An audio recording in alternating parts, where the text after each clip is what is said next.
All right, welcome to this dialogue series presented by BW Wellbeing, and we have a very special guest today, Miss Sangeeta Maheshwari, and we'll be discussing with her about her new book, Reset Your Mindset, something we all need in today's fast-paced life, and we will talk to her in detail. And my colleague Urvi Srivastav will join me later in this discussion. Thank you, Ms. Maheshwari, for taking out time and being part of this discussion. My pleasure. Thank you. So, I think mental health overall and overall well-being has become a big conversation, and so much is being written and spoken about it. Uh, what was the idea behind adding one more layer of insights, to this body of work, and what was the inspiration behind it? So the inspiration, I will start with the second part of your question. The inspiration behind this book is, like you've beautifully written, Festival of Life, celebrating life. Especially in the last 2 years, we have seen life from various perspectives, where sometimes it was very hard to celebrate life. The pandemic has thrown everyone off. You don't know the uncertainties.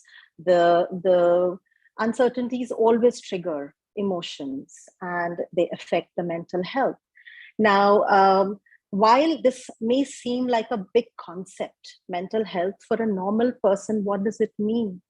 That is what I have tried to incorporate in this book, Reset Your Mindset, because it's not a big jargon. It is actually very simply written, that can even a school student can relate, and any 70, 80, 90-year-old, anyone can read this book and see how it takes you through. When you buy any manual, any device, you need a manual. We go to school, we study, we have a syllabus, we follow that syllabus. But what about life? Do we have any guidance to see how we are dealing with life and how things are thrown at us, and how do we deal with such situations? So that was my inspiration, to start writing down from a space of awareness, not being stuck in the situation where we all feel like we are victims. Nothing is in our control. So that was my inspiration. Absolutely wonderful. A lot of people who are trying to deal with the demons within, they maybe at times become overconfident and try to do their own counseling and find their own ways.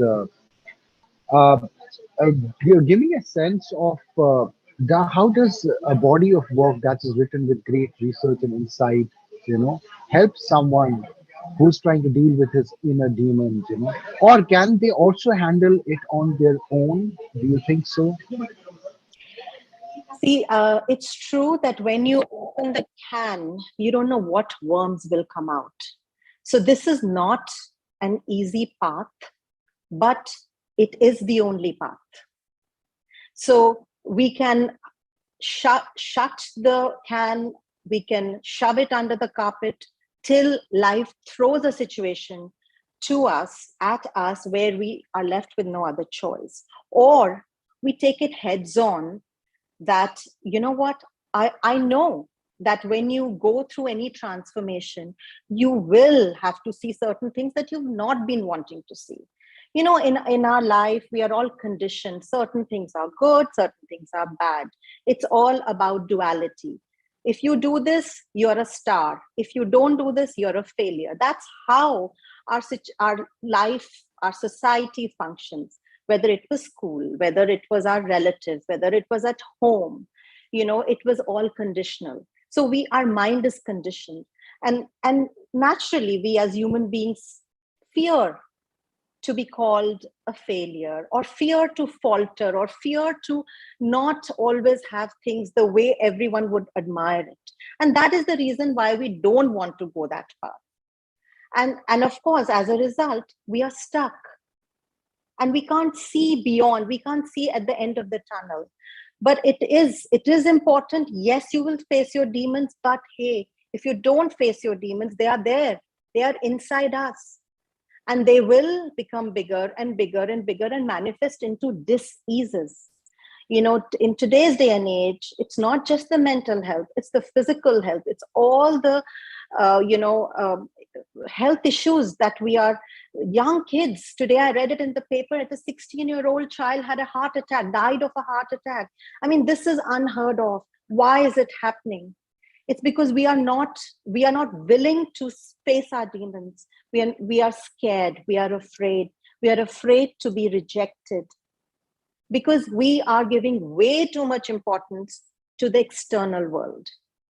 And this book is about a journey connecting to you, to your voice, to your spirit, to your intuition, to that person in you who knows much more than you give credit to.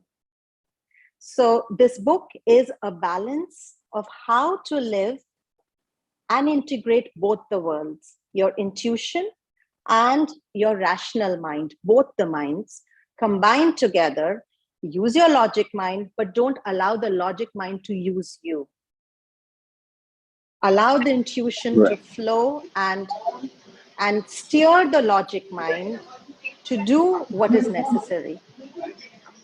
Yeah. So inner demons will come. You need help, and that's why there are friends and family and therapists and coaches, and there is a lot of support. And of course, you have reset your mindset, which takes you through the various mindsets, and there are application process there, which actually is a very easy tool in order to incorporate whatever you are going through.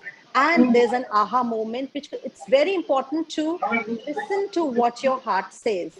So we go through, there's a resource section which guides you as to how to deal with various situations. And so this book is actually a journey that takes you through. Right. Well, while I was asking the question before my colleague comes in, there are a lot of comments coming in, and I would also request people who are logged in to post their questions. We'll try to fit in. Over to you, Urvi. Thank Thank you. you. Thank you so much, Ruhail. So my question to you, ma'am, is that when you're talking about combining the internal with the external, a lot of books have been written in that field. I remember reading in earlier days The Power of a Positive Mindset and the like. And these kind of issues have always been something which has fascinated human beings, and they have always seen it as pivotal to shaping human life and to better their quality of life. So, how is your book going to add to the existing narrative? Because this topic has been done and dusted over and over again. So, is this book going to bring something new to the table, or is it a narrative of your own experiences? Well, it's a very good question. This book is, every book is unique. And ultimately, if you ask me, it's the same one thing that we are all learning. I mean, where there are various schools, there are various syllabuses, there's ICSE, there's CBSE, there are all kinds of mediums. And they all come to the same thing: educating. Everyone has their own voice, has their own pitch, has their own narrative, has their own experience. And each person relates. Some people say we are meant for IB. Some say, no, we are meant for some British curriculum. But there's no right or wrong about it. Each one has its own voice, pitch, way to approach. Reset your mindset also comes from the same philosophy of not getting attached to any one thing, as not identifying. It's combining enjoying what is there and not identifying with either the enjoyment or the pain or the suffering. So how is it different? reset your mindset is different because of course, it's through my own experience, through my own research. Plus, it is a tool. It's not just a book.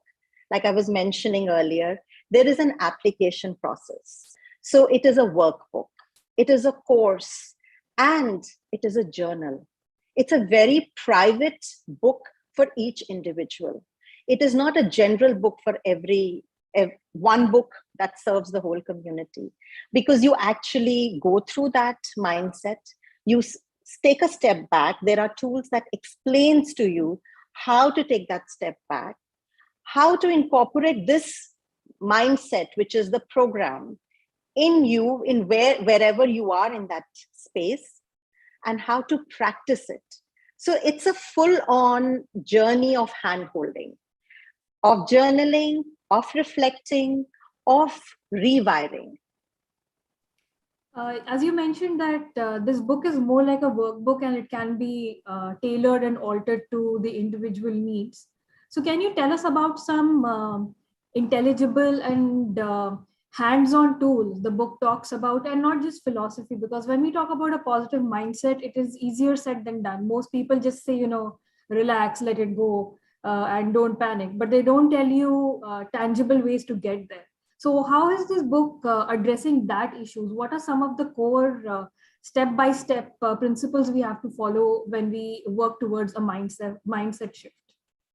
Yes. So, for example, what you said, panic, or and it's a very normal situation nowadays. Anxiety is one of the biggest issues in today's day and age. So, for example, when we are talking, and if someone has a panic attack or there's anxiety, the first thing that gets affected is your breath. So, in this book, I have resources, and the think that there are 12 mindsets, and each mindset is there's an explanation, and there's a resource section how to work on that. Now, if you're panicking, for example, you're in a meeting and you start panicking and there's nothing you can do about it, there is a resource that I've explained on drinking water mindfully. Just take a pause, you feel your emotions.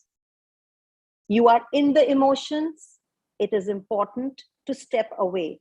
You are in the mind is playing this game. Mind loves to play pranks. Just step away. And how do you step away? Start focusing on the water. Take small sips, allow each sip to go in. And the more and more you focus on that, feel how the water is feeling, feel how your throat is feeling. You are there in the meeting. No one knows that you've taken a space away from it. But then when you come back, you've already calmed down. And now you can address to it in a more rational way, respond much better. This book is not telling you that you will suddenly be a realized master and you will not have panics, or you will not have emotions, or you will not feel nervous. It is telling you that yes, and it is okay.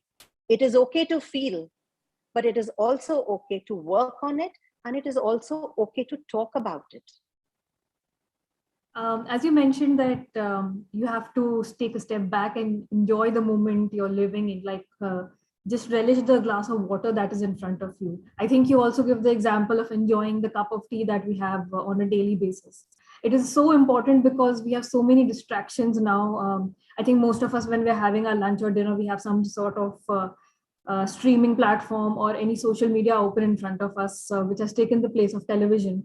So I wanted to ask you that apart from these usual distractions, what is the common pet peeve that people have when it comes to mindset shift? It is not just day-to-day activities that we are well aware of. For some of us, it is a guilty pleasure, social media indulgence and the like. But what else is the Achilles heel for people? What is stopping them from making this mindset shift, and how is your book addressing that? See, the biggest fear is the fear of unknown. And, what will happen? People identify with their pain, with who they are. Like they say, a known devil is better than an unknown friend. The biggest fear is, okay, I'm used to this pain. I'm used to this. what if I change and suddenly people don't accept me? It's all about people. It's all about how will I fit in. We're all trying to fit in.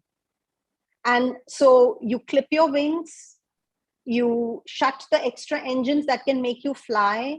You're scared of expressing your voice because what will others say? So those are the societal pressures that hold us back from sharing our own gifts. It's safer to just stay quiet and mingle with the others, because then they will not look at me or I'll not stand out. But I do want to stand out because that makes me happy. But I'm scared to stand out because what if it backfires? So the biggest fear is fear of rejection. In addition to the fear of rejection and what will our peers say, which is a lot more prevalent in the younger crowd when we are growing up in our classrooms and the like, which shapes us as adults in the future also. So, notwithstanding that, what are the other factors which determine a person's mindset, especially during the formative years? Yeah, like I mentioned, I started off with that. We are all conditioned as a child. A little toddler does not know any boundaries. The child will even poke into a electric socket, will do anything because the child is like a free completely. And we start training. Don't do this.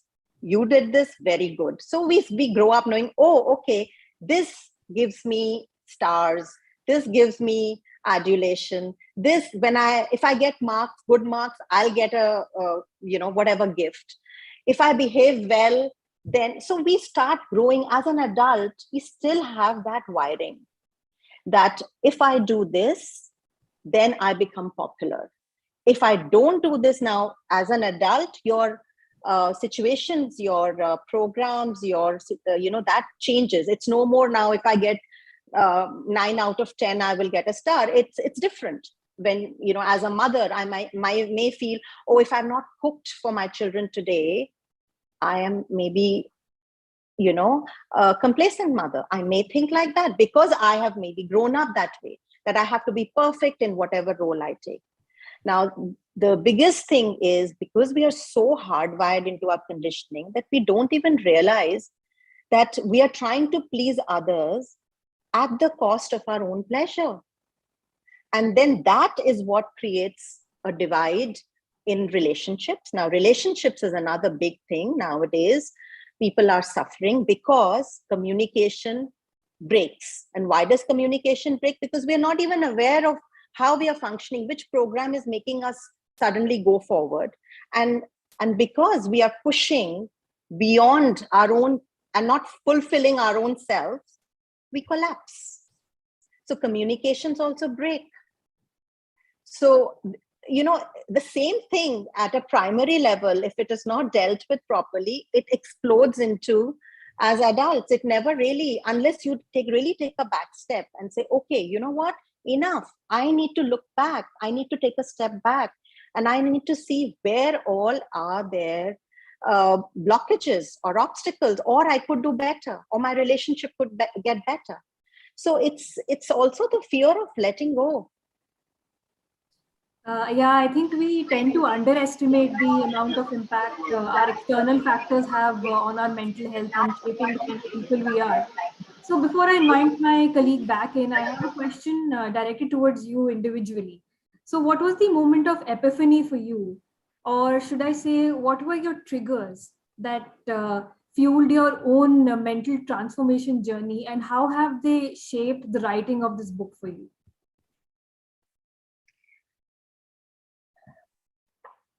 See, we all go through our own highs and lows, and nobody's life is all highs as much as you would like to project.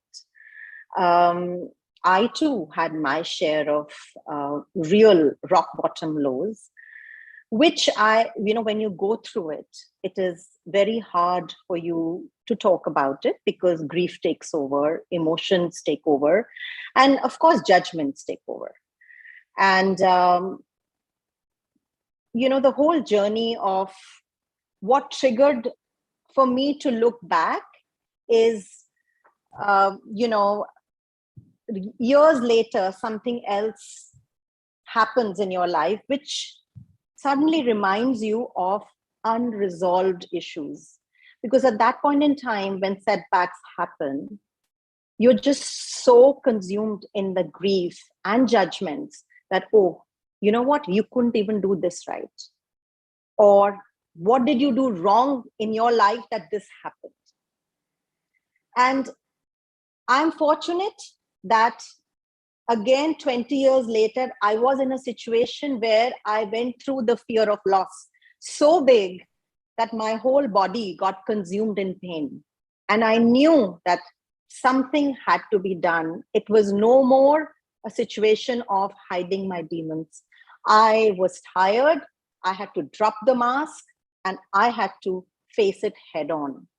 And that's what, like I've mentioned in my book, in the early 90s, I went through some personal tragedies, which of course I took it very personally. And then in 2000, in the year 2000, again, actually 2010, 2012, that's again, it just, and universe gives you chance. Universe wants you to strengthen, wants you to be the captain of your ship, wants you to fly. And that's what the thing is, that when a situation like that comes and you take a back step and you look at it, then you realize actually that's the biggest gift. For the ego, of course, it's not like that. But then that took me through a journey of deep discovery, deep dive. I wanted to know why these things happen. I went on to study metaphysics because I knew this is not what you see from your senses, from your eyes, from your ears, from there's a lot more to it. And that's when I got into scripts and all those much more details, the universal laws, and started dealing with clients, helping them through their rough and sort of relationship barriers or other barriers or anxiety or various situations. It's mental health is a stigma even today. We are much happier to say, I had a sprained ankle, I'm going for physiotherapy. But we cannot say that I have anxiety, I have panic attacks, I'm seeing a therapist. Because we ourselves judge that it means people will say we are mad. Even today, people say that. And I think the reason for me to talk about it, you know what? It's okay. We all go through highs and lows. Let's love ourselves. Let's accept ourselves. Let's talk about it. Of course, you'll talk about it to people who can understand and be compassionate and help you. You don't want to talk about it and then it's undervalued and then you feel worse off. So this whole book has been written with that mindset that please do listen, please do talk, please do share. Don't let it stay blocked, and let's drop the judgment slowly by slowly. So it's okay. We all go through it. One very important thing I just learned while listening to you is the way to tackle our inner demons is to first recognize they exist. And a lot of people are in denial because they see some kind of mental health issue as a failure on their part. So, of course, this mindset has to change. And with that positive thought, I would like to now invite my colleague back, Mr. Rohel Amin, into the conversation. Over to you. Thank you so much, Uri, and some wonderful points that you made, Sangeeta ji. One, obviously, I think the fact that we don't treat it the way we treat any other, when we are unwell, we'll take medicine, we'll say that we are unwell. But when it comes to something related to your mind, I mean, we are still skeptic about it. Coming back to your book, so there's a backstory to every book. I mean, you don't just put it together, you do have your own, challenges and stories. One, tell us about that. How was the process? And second, which is your favorite chapter and why? Okay. So the first question, the favorite chapter, I will come to it, although it's a hard one asking a mother which one is her favorite child. But I will come to that. Sorry, can you remind me of the first question? The first part of the question. Yeah. So the story behind writing this book, Story behind. Yeah.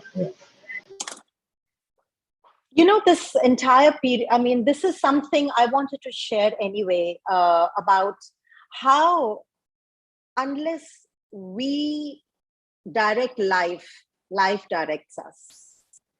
So we have a choice. Even when we say we don't have a choice, we do have a choice. We have a choice to be proactive, or we have a choice to be reactive. And having gone through all that I have personally gone through, and seen other members of my family, of my friend circle, and other clients, and I thought that this is really, really the right opportune time, especially when we are all battling with pandemic, with losing loved ones, with losing livelihoods, with so much of suffering, that this is the right time to actually talk about how to be aware of our life, how to find the silver lining in every cloud. Yes, the lost one is not going to come back. It's hard.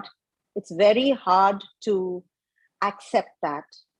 But should we just stay with the grief, or can we transition to gratitude? Right. Yes, we have lost our livelihood, or a job, or whatever. It is tough. It is very tough. But can we find some other ways, take a step back, to work on ourselves, to maybe direct ourselves to something that we are meant for, like fulfilling or using our passion as our occupation? It's, if we are just on a treadmill, there will be a day we will exhaust ourselves, and you can forget about pleasing anybody else. The unhappiest person will be ourselves. And I have personally gone through this. I've also written it in my story, that in the process of trying to please and satisfy all the roles, I realized that I was never able to please anybody, because they see you as who you are. They don't think you're going out of your way, or they don't think you want any other way, because you don't express it. And that's how we've been brought up. Look after others. Don't talk about yourself. You're selfish if you talk about yourself.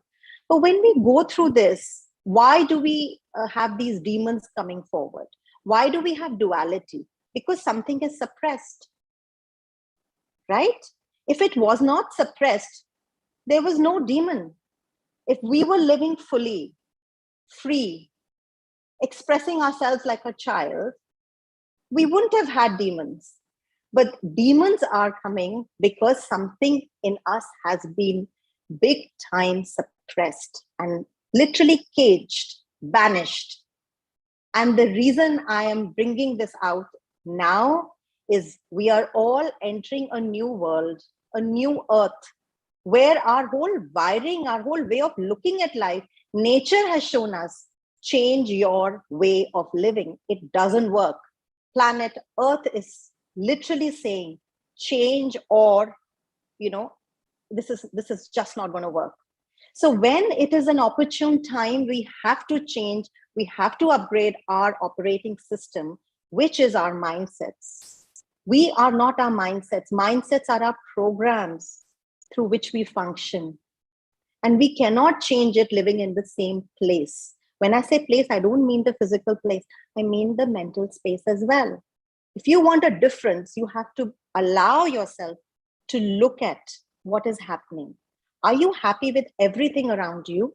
If you are, great. But if you're not, this is the time to rewire it. And personally, I have done it. And I'm not saying that I have reached a point where I don't need. It's a continuous process. This book has 12 mindsets.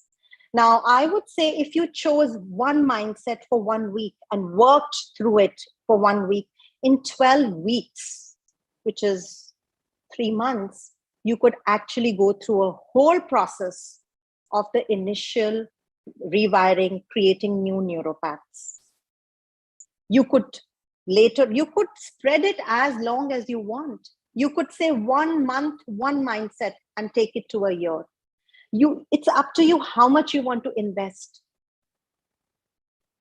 Right. So that is the reason why I chose to bring this book out now, because now is the transitional time. Now is the transformative time. And sadly, we are not aware, but there is a bigger pandemic happening, and that is the mental health pandemic, which is so silent and people are not talking about it, which will silently take away lives.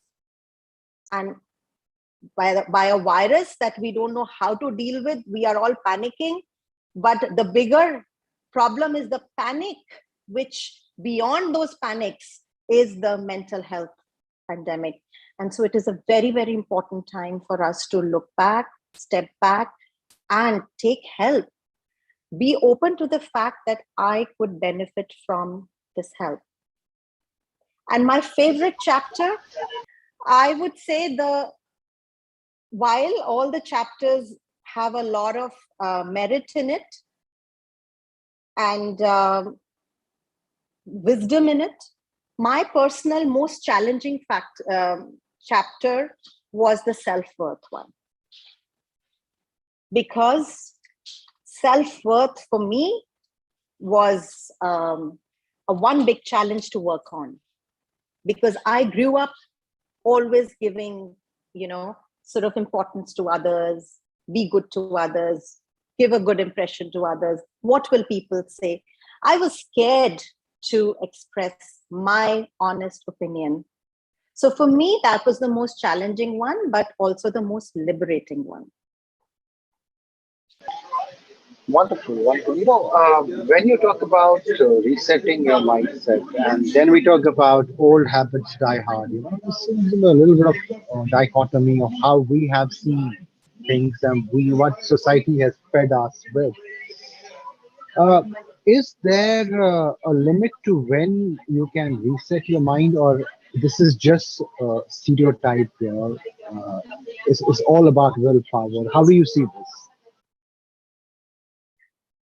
Sorry, I haven't understood your question very well. When you say limit, what do you mean? Do you mean age limit or what limit?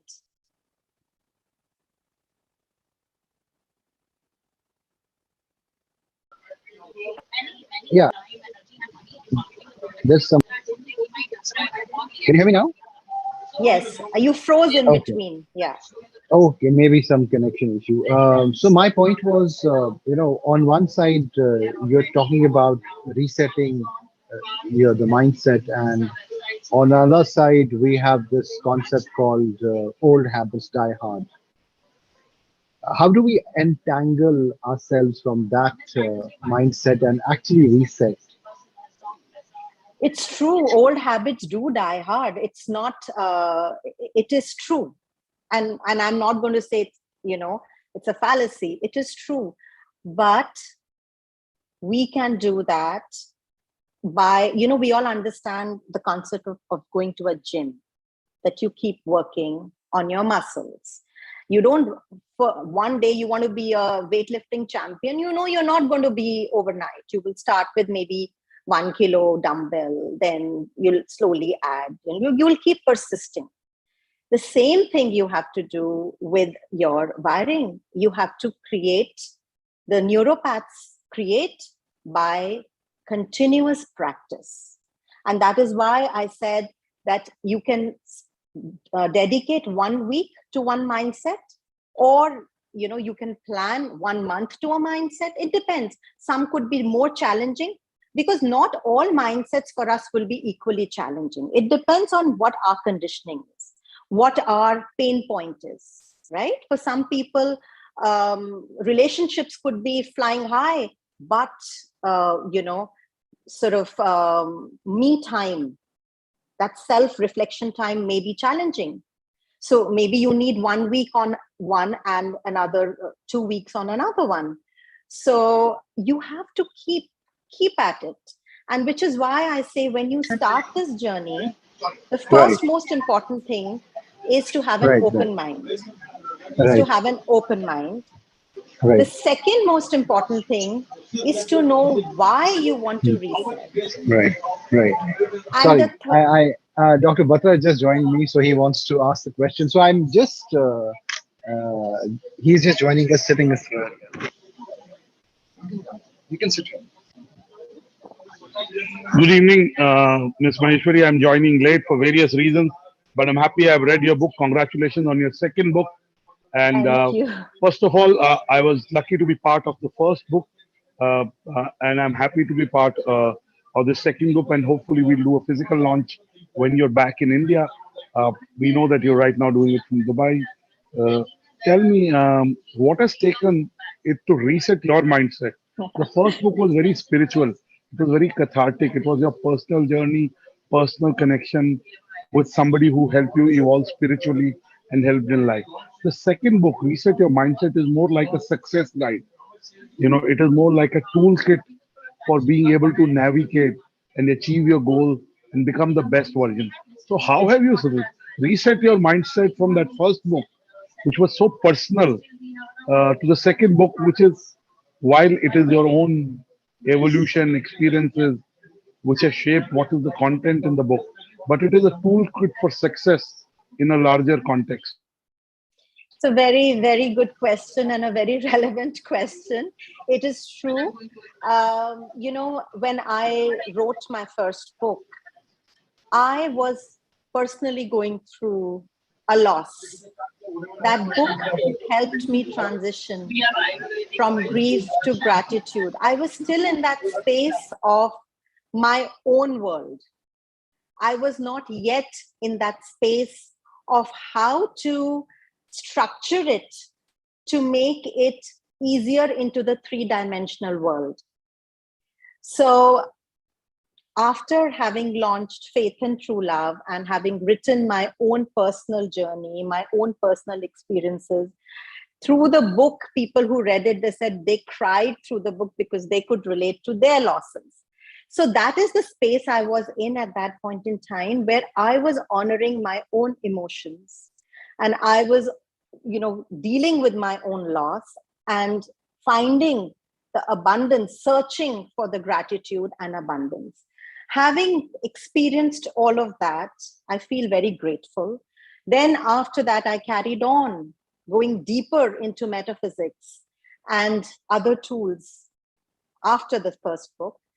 And and the benefit that I saw within me, because till then I was not into the mindset, I was more into spiritual healing. I was more into that space where what was the meaning of life? They were very different dimension questions, the whole philosophy of life. But in order to help others, you have to articulate it into a balance of logic and spiritual world. Because when you want to help others, not everyone can relate to you on the spiritual dimension, because we do live on a three-dimensional world. We are very conditioned and impacted by the material world. So reset your mindset is a bite size, wisdom along with logic that you can chew on, digest, and relate to. Because if I continue only on the spiritual dimension, the young kids who actually at this point in time, this is the right time for them, the school going, the college, the early youngsters who are starting their career, they will probably not be able to relate to that. So I did a lot of workshops in this period with schools and colleges and young, in their 20s and 30s. And I realized that I have to make it more appealing and more relatable. So this is what the book is. While it's coming from the same source of intuition, spiritual connection, but it is now packaged in a way that one can use that and connect to their own spiritual space, to their own intuition, because that is what is lacking big time in today's day and age, leading to the biggest reason of mental health. Last question. Sorry. Yeah, my last question to you, Sangeeta ji. While this book is intended at anyone who wants to become the best version of themselves, you talk about young adults, entrepreneurs, individuals who are intrapreneurs who want to bring out the best in them. If they had to start with one thing to be able to follow what you say in the book and implement in that in their life, and they had to start today, what would be that one thing? Self-love. Without a doubt, start spending time on yourself. The first thing I would say, start journaling. Write down. I mean, there are various resources I've listed in that. The most important thing we are all looking for is love externally. And one thing that I have to say to anybody is get to know yourself. Find your own voice. Connect with your own self. Honor your own feelings. So that one thing is, what is it that makes you really, really happy? What is that one thing that makes you jump out of bed? No, that I know, following your purpose. For example, today, while I'm very comfortable with who I am, today I gave a young colleague some feedback, and somebody I like and admire, but I did not like a certain behavior, and I had a very honest conversation, and the conversation was not the most pleasant, and it got me thinking that being authentic has its own downside, at least in the temporary, in the short. So, sometimes you have days that drain you. And I was thinking maybe I should have not had the conversation. Maybe I should not have met her. Maybe I should have just said, good, good, good work. So, while you do self love, sometimes I am very critical on myself. I overanalyze what I do. I wish I hadn't done that, and I do it on a daily basis. And I do make mistakes. At least in hindsight, they look like mistakes. So how do I deal with that, Sangeeta? We are all human beings, and to err is human. And we all go through that, because in hindsight, if we could live, then, that would have a completely different story. The hindsight is only for in future to navigate us how to go forward next time. And each individual is different, and we all meet such people where we feel, gosh, it's draining me. So having said that, I also go through that. I'm not saying that these things don't happen to me. What I have started doing is, I feel that there is a balance that we need to do between speaking the truth and buying peace for yourself. I think yes, that's how I was thinking. I wish I hadn't said, because she didn't like it, and everything good that was with it is gone. So anyway, so sometimes just keeping quiet is also good, letting it pass. So thank you so much. Uh, I would want to end by asking you, um, what is your bucket list? Is there something you already written two books, um, and you're living the life you wanted to? What is your bucket list, Sangeeta ji? What is left to be done? Your family is doing well, your children are doing well, they're entrepreneurs, they're living their dreams.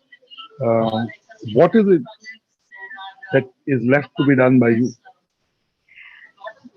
Well, I would really like to help as many people to come on this side of the bank. So this boat, and I would like to write more books and more courses, and is basically to handhold from the other end of the bank to this side of the bank, where you realize that life is beautiful, and it's okay to make mistakes, and it's okay to have days where you feel anxious, and it's okay. It's just okay to be you. So if you ask me, yes, life has been wonderful, because again, I feel very grateful that I could be in this journey. I have very loving family who have supported me through this. I have amazing friend circle and supporters. Business world, you yourself have always been supporting, and so many others. And I feel super grateful. And through this, when I get letters and emails and people writing how it changed their life, that for me is the biggest asset. That for me is the biggest windfall. So that is what drives me. When I see that if I could be a conduit to touch anyone's life, that is, for me, that is my spirit, coming alive. And in fact, this book also, the entire proceeds of this book goes towards the foundation. It goes towards helping the underprivileged children to study. So everything is geared towards helping and supporting Others. others. Absolutely. So when you read this book, actually, you help yourself, but you also, the money, whatever is going straight to help the underprivileged. So, Thank you. so that is what. Seva Shri, yeah, understood. You have to help people understand their own value and help them realize that. Seva Shri Mohapatra is asking, how can one help the team to understand their self-worth so they can contribute and achieve the goals? You also answered that by saying Yes. self-love is important. Yes. So I'll leave it at that. We wish you luck in making sure that reset, the mindset is read by most people. You impact their lives and what, you walk the talk, you live by example. We wish you luck in impacting many lives and we look forward to many more conversations with you. Thank you so much, Mr. Vishnu. Thank God bless you. you. Thank you.